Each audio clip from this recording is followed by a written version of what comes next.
Hello friends, career target channel में आपका स्वागत है। आज अपन देखेंगे कैलेंडर क्या होता है, कैलेंडर के क्वेश्चंस कैसे आते हैं, रेलवे में कैसे पूछे जाते हैं, एसएससी में कैसे पूछे जाते हैं। देखते हैं कैलेंडर। इसका नाम सबसे पहले कैलेंडर ही क्यों पड़ा, इसके बारे में अपन जानते हैं। देखिए, एक कैलेंडर नामक वैज्ञानिक था। कैलेंडर नामक वैज्ञानिक था जो कि ग्रीक देश का रहने वाला था। ग्रीक देश का रहने वाला था। अपने ही नाम पर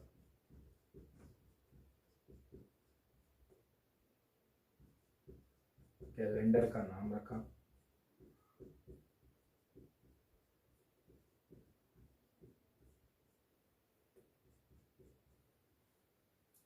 ग्रीक देश का एक वैज्ञानिक था जिसका नाम कैलेंडर था, उसी के नाम पे इसने इस कैलेंडर का नाम रखा। उसके बाद से आज तक इसको कैलेंडर ही बोला जाता है, जिसमें एक साल का पूरा सारांश 365 दिन से ही 1/4 दिनों का सारांश इसमें दिया हुआ है। इसने अपने कैलेंडर के अंदर सारा ऐसा कुछ लिखा है जिसमें 365 दिन होते हैं। सोमवार कब आता है, मंगलवार कब आता है, महीना स्टार्टिंग कहाँ से होता है, एंडिंग कहाँ होता है, साल का शुरू का दिन कौन सा होता है, लास्ट का दिन कौन सा होता है। रेलवे का ऐसा कोई एग्ज़ाम नहीं है जिसके अंदर कैलेंडर का क्वेश्चंस नहीं पूछा जाता हो। देखिए, कभी कभी एक क्वेश्चंस मैं आपको पूछता हूँ कि फरवरी में ही 29 दिन क्यों जोड़े गए, मार्च में 32 दिन क्यों नहीं किए गए, जनवरी में 32 दिन क्यों नहीं किए गए। क्योंकि क्या होता है कि ग्रीक देश में सबसे पहले न्यू ईयर जो बनाई जाती थी वो बनाई जाती थी 1 मार्च को। अब अगर आप बताइए, 1 मार्च को अगर नई साल बनाई जाती हो तो साल के बाद में जो समय जुड़ता हो वो उस मार्च के पहले महीने में जोड़ा जाता है। इसलिए उस साल को एडजस्ट करने के लिए उसमें 28 और 29 दिन को कैलकुलेट किया गया था। इसलिए फरवरी में 29 दिन आते हैं, कभी 28 दिन आते हैं। हर 4 साल के बाद में 29 दिन आते हैं। कभी कभी ऐसा होता है कि 4 साल बाद नहीं भी आते हैं। ये कोई फिक्स नहीं है कि 4 साल बाद ही 29 दिन आएंगे, क्योंकि 4 साल बाद 29 दिन भी नहीं आते। कैसे नहीं आते, देखो 1896 जो कि लीप वर्ष है, लेकिन 1900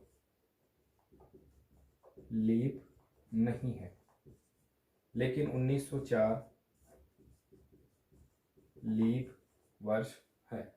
इसमें देखो क्या होता है, इसके बाद में 4 साल का डिफरेंस है, लेकिन 4 साल के डिफरेंस के बाद भी ये लीप वर्ष नहीं है, लेकिन इसके 8 साल बाद लीप वर्ष आता है।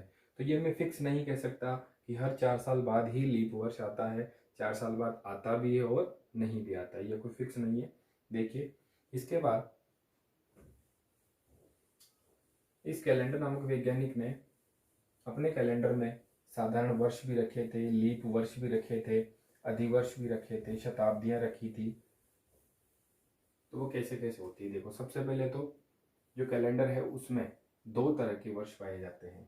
सबसे पहला होता है साधारण वर्ष, सबसे पहला होता है साधारण वर्ष, दूसरा होता है लीप वर्ष। मन में सवाल उठा होगा कि इन दोनों में अंतर क्या होता है। देखिए, सबसे पहले साधारण वर्ष में इसमें 4 का भाग पूरा पूरा नहीं जाता है, लेकिन लीप वर्ष की पहचान के लिए 4 का भाग पूरा पूरा जाता है। उसके बाद इसमें 365 सही 1/4 दिन होते हैं, लेकिन लीप वर्ष में 366 दिन होते हैं, क्योंकि इसमें 29 फरवरी आती है इसलिए। देखिए, इसके बाद इसमें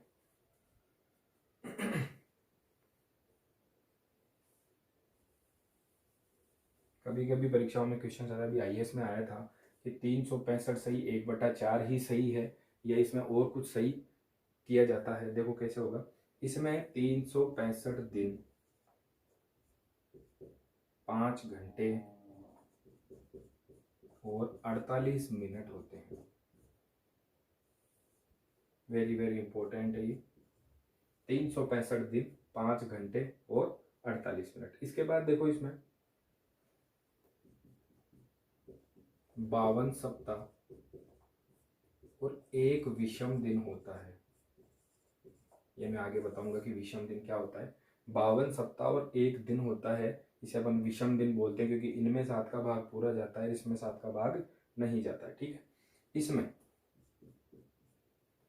8760 घंटे होते हैं साधारण वर्ष में। अब देखो लीप वर्ष में कितने होते हैं, 366 दिन होते हैं, लेकिन 366 दिन होते हैं, इसमें होते हैं 52 सप्ताह और 2 दिन। घंटे आपको पता है कि साधारण वर्ष में 8760 है, तो इसमें 24 घंटे का समय और जुड़ जाता है, तो 8784 घंटे इसमें होते हैं। ठीक है, देखो साधारण वर्ष में इसमें 4 का भाग पूरा पूरा नहीं जाता है, लीप वर्ष में 4 का भाग पूरा पूरा जाता है। 365 से 1/4 दिन होते हैं, जिनको 365 दिन 5 घंटे और 48 मिनट बोला जाता है। 52 सप्ताह और एक विषम दिन होता है, 8760 घंटे होते हैं, इसमें 366 दिन होते हैं 29 फरवरी के कारण।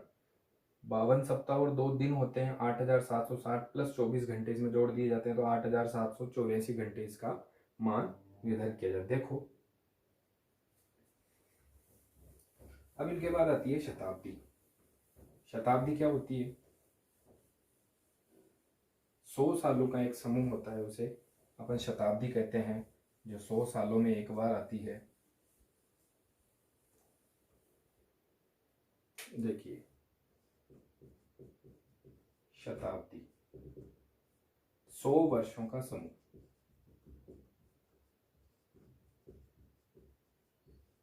100 वर्षों का समूह होता है, इसमें भी साधारण शताब्दी और लीप शताब्दी होती है। देखो साधारण शताब्दी में जैसे 100, 200, 300, 500 एटसेट्रा, हर 100 साल के अंतराल में एक शताब्दी आती है। लेकिन लीप शताब्दी जो होती है वो हर 400 साल के अंतराल में आती है।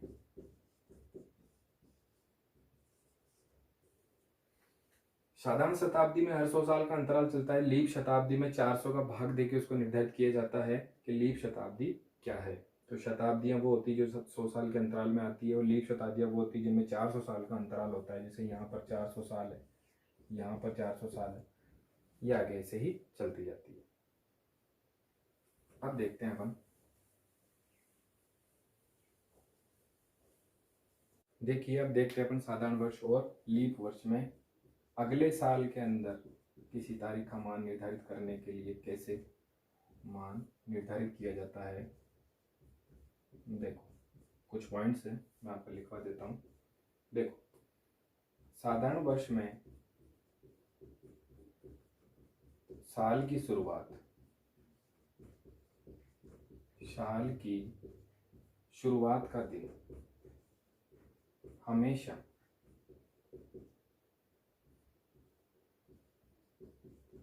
सोमवार रखा गया था।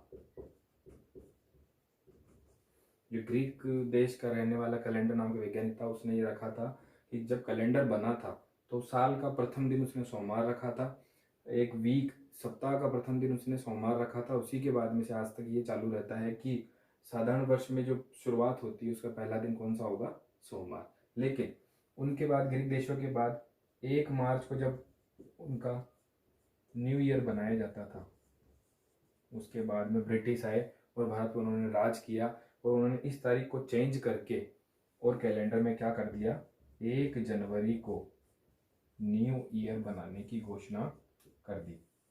उसके बाद से आज तक हम न्यू ईयर 1 मार्च की बजाय 1 जनवरी को बनाया जाता है। ठीक है, देखते हैं।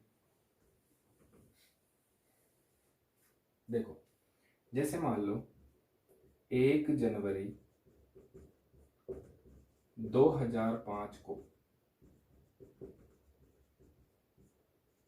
सोमवार था, तो 1 जनवरी 2006 को वार क्या होगा। देखिए, इसमें नियम और शर्तें मैं आपको बता देता हूं। अगले वर्ष में जानने के लिए, अगले वर्ष में जानने के लिए वार में एक जोड़ दिया जाता है। तो कैसे होगा, सोमवार के बाद अगर हम +1 करेंगे तो यहाँ क्या आ जाएगा, मंगलवार। तो इसका आंसर अपने पास क्या आ जाएगा, मंगलवार। देखो, इसमें क्या होता है कि साधारण वर्ष जिस वार से शुरू होता है उस वर्ष का अंत या उस वर्ष का अंतिम दिन उसी वार को होगा, यह फिक्स है। जैसे अगर सोमवार को 2005 की शुरुआत हुई होगी तो उसका 31 दिसंबर 2005 किस वार का होगा, सोमवार का। लेकिन अगर अपन लीप वर्ष में सोचें तो साल की शुरुआत जैसे मान लीजिए 1 जनवरी 2004 को सोमवार था, तो 1 जनवरी 2005 को वार क्या होगा। इसमें क्या होता है, 29 फरवरी आ जाने के कारण, 29 फरवरी आ जाने के कारण एक की बजाय 2 दिन जोड़ दिए जाते हैं। तो यहां पर अपन 2 दिन प्लस कर देंगे, सोमवार, मंगलवार और बुधवार। तो यहां पर क्या हो जाएगा, बुधवार।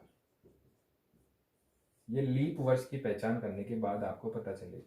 लीप वर्ष की पहचान के लिए मैंने आपको बताया था कि साल के अंत में 4 का भाग पूरा पूरा अगर जाता हो तो वह लीप वर्ष कहलाता है, और इस पूरी शताब्दी में अगर भाग जाता हो 400 का तो ये लीप शताब्दी कहलाती है। ठीक है, तो इसमें अगले वर्ष में जाने के लिए 1 दिन की बजाय 2 दिन जोड़ दिए जाते हैं। ठीक है, उसके बाद देखते हैं। अब आपको जनरली में कुछ क्वेश्चंस बता रहा हूं जो रेलवे में कई बार पूछे जा चुके हैं। देखो, आपकी बोर्ड की साइड स्क्रीन पर आपको क्वेश्चन दिख जाएंगे। देखो, सबसे पहला क्वेश्चन है आपका, 100 वर्ष में 29 फरवरी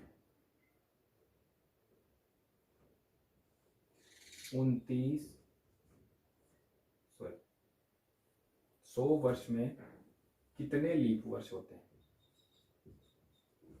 कितने लीप वर्ष होते हैं।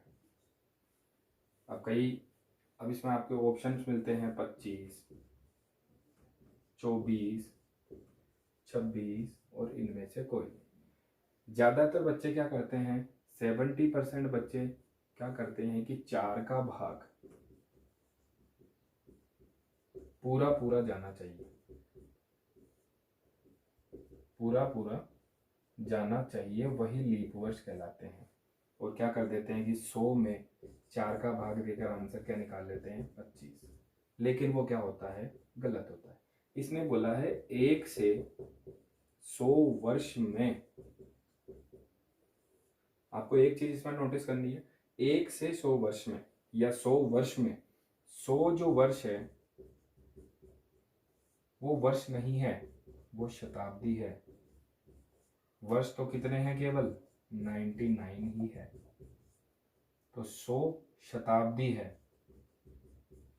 तो 99 वर्ष में ही अपने को ये निकालना है कि इसमें लीप वर्ष कितने आएंगे। ठीक है, तो 99 में अगर अपन 4 का भाग देते हैं तो पूरा पूरा इसमें भाग जाता है 24 बार। तो मेरा आंसर क्या हो जाएगा, 100 साल में लीप वर्ष कितने आते हैं, 24। तो ये गलती मत कर देना कि 4 का भाग अगर पूरा पूरा जाता हो तो आप 25 इसमें आंसर निकाल के 25 कर दीजिए, लेकिन ये गलत होगा, क्योंकि 100 वर्ष जो होता है वो शताब्दी का वर्ष है। इसमें जो 99 वर्ष बचे हैं वो ही साधारण वर्ष होते हैं। साधारण वर्षों में अपन 4 का भाग पूरा पूरा देंगे, अपने पास लीप वर्ष कितने आ गए?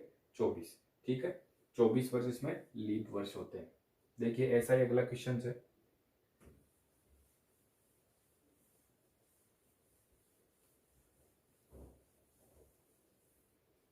कई बार एग्जाम्स में पूछा जा चुका है, 400 वर्ष में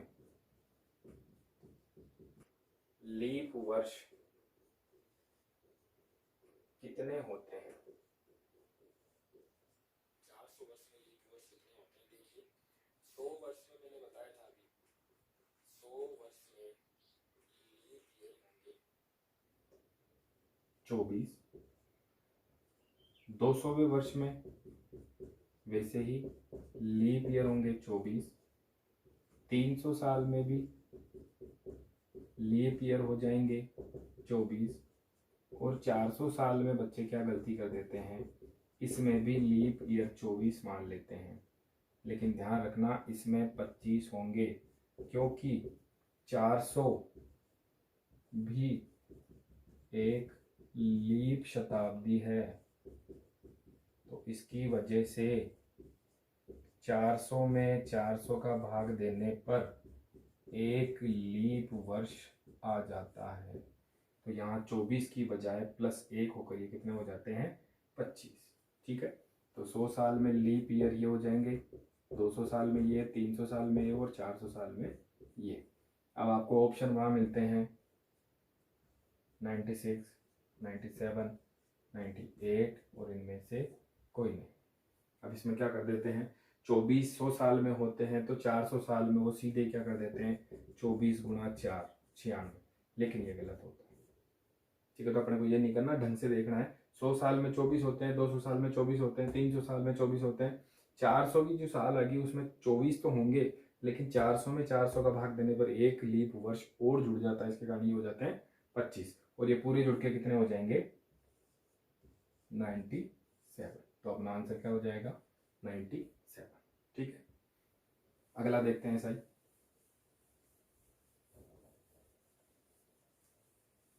तो आपको अच्छे से इस पे ध्यान रखना है कि 100 साल में, 100 वर्ष में 29 तारीख कितनी बार आती है? 100 वर्ष में 29 तारीख कितनी बार आती है? देखो ना, अपन ने अभी पढ़ा था कि साधारण वर्ष भी होते हैं और लीप वर्ष भी होते हैं। इन्हें अपन नॉर्मल ईयर बोलते हैं और ये लीप ईयर कही जाती है। देखो, साधारण वर्ष में 12 महीनों में 11 बार 29 तारीख आती है, क्योंकि साधारण वर्ष में फरवरी 28 तारीख की होती है इसलिए।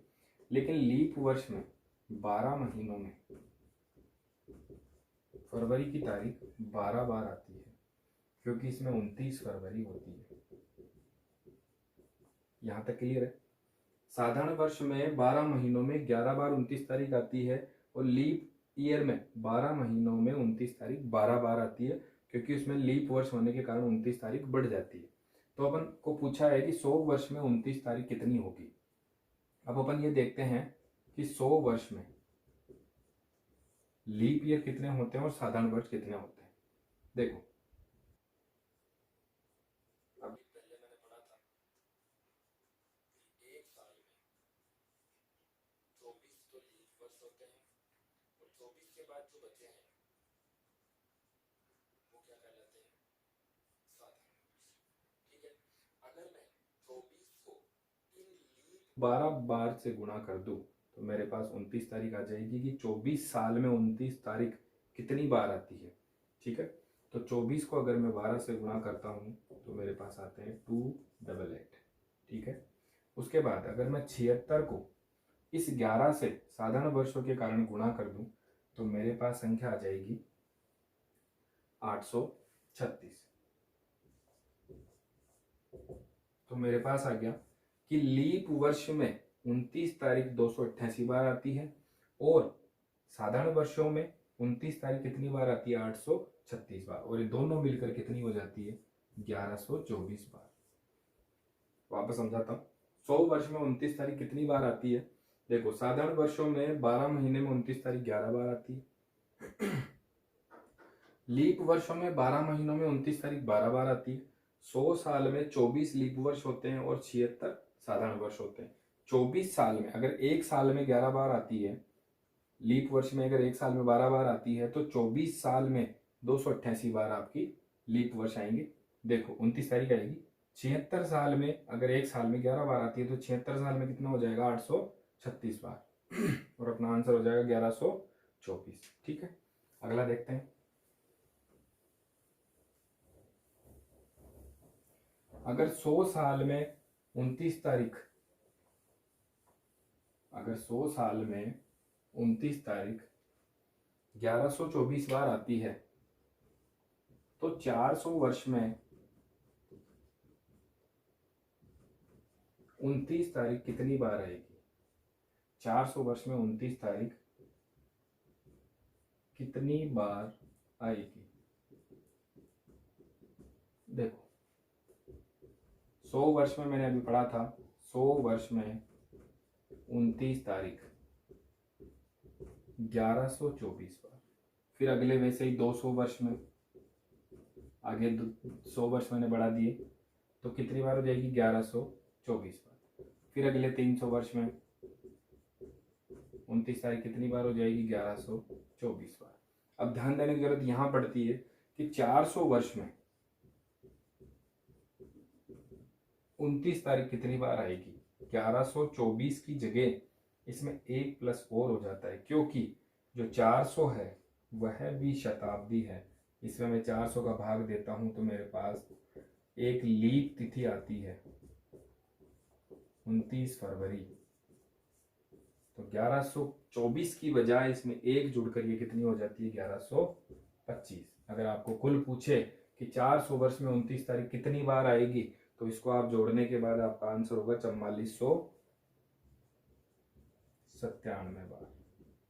कई बार एग्जाम्स में पूछा जा चुका है कि 100 वर्ष में अगर 100 वर्ष में अगर 29 तारीख 1124 बार आती है, तो 400 वर्ष में 29 तारीख कितनी बार आएगी? तो कितनी बार आएगी? 4497 बार। ठीक है, देखिए अगला। अब अपन देखते हैं, एग्जाम्स में ऑफलाइन फॉर्म भरते हैं तो उसमें पूछा जाता है कि आज की डेट के हिसाब से आपकी महीने, वर्ष और दिन कितने। देखिए अगला क्वेश्चन अपन करते हैं, आयु ज्ञात करना। जैसे मान लो किसी का जन्म 15 सितंबर 1982 को हुआ, और आज कोई तिथि है 1 जनवरी 2003।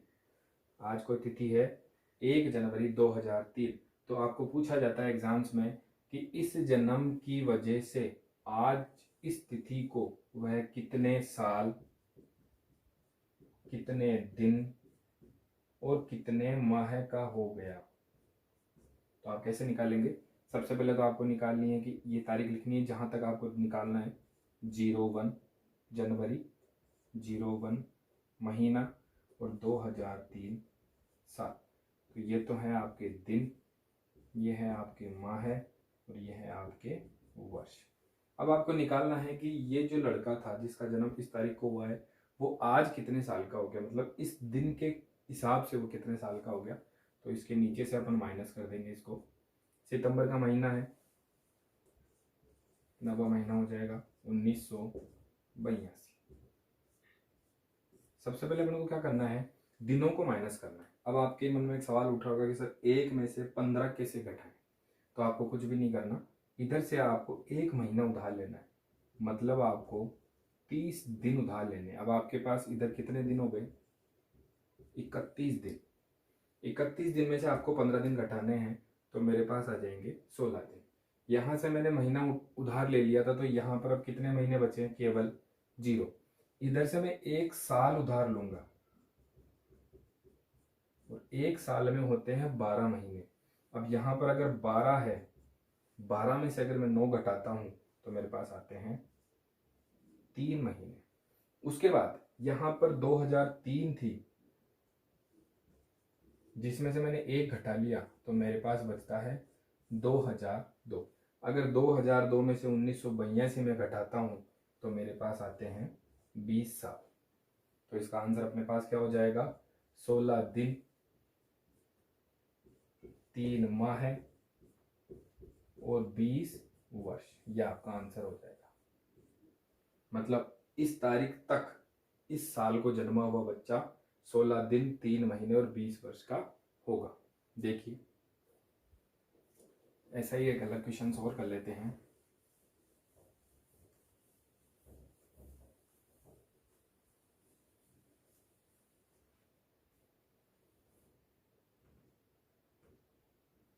जैसे मान लीजिए आज है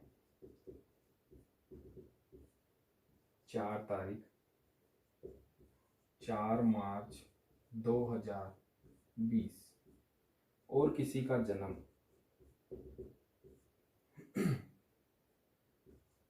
30 तारीख जनवरी के महीने में और हुआ था 1990 को।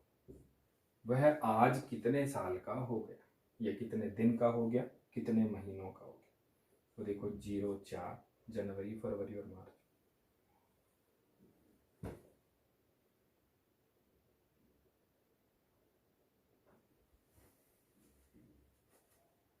ठीक है, तो उसके बाद अपन देखते हैं। देखो 04 ये मार्च के महीने का हो गया, ये 2020 हो गई। उसके बाद देखो 30 अपने को घटाना है, पहला महीना है 1990। तो इस तारीख को जन्मा हुआ बच्चा इस तारीख को कितने साल का हो जाएगा? देखो यहाँ पे मैंने बताया था कि ये जो दिन थे ये अपन उधार ले सकते हैं महीनों में से, और माह थे वो अपन उधार ले सकते हैं वर्षों में से। इधर से मैंने 1 महीना उधार ले लिया तो 30 दिन हो गए। 34 में से अगर मैं 30 को घटाता हूँ तो 4 दिन शेष बचते हैं। यहाँ से 2 महीने बचे, 2 महीने में से 1 महीना घटाता हूँ तो यहाँ पर 1 महीना बचता है। 1990 में से अगर मैं घटाता हूँ तो मेरे पास बचते हैं 30 साल। तो आज हो गया वो 4 दिन 1 माह है और 30 वर्ष का। ठीक है, थैंक यू। ऐसे ही वीडियो को 1 या 2 बार देखते जाइए, आपको ये क्वेश्चन समझ में आ जाएंगे। बाकी आज मैंने पार्ट 1 करवाया है और कल मैं इसी के क्वेश्चन आपके पास लेके आऊँगा पार्ट 2 में। ठीक है।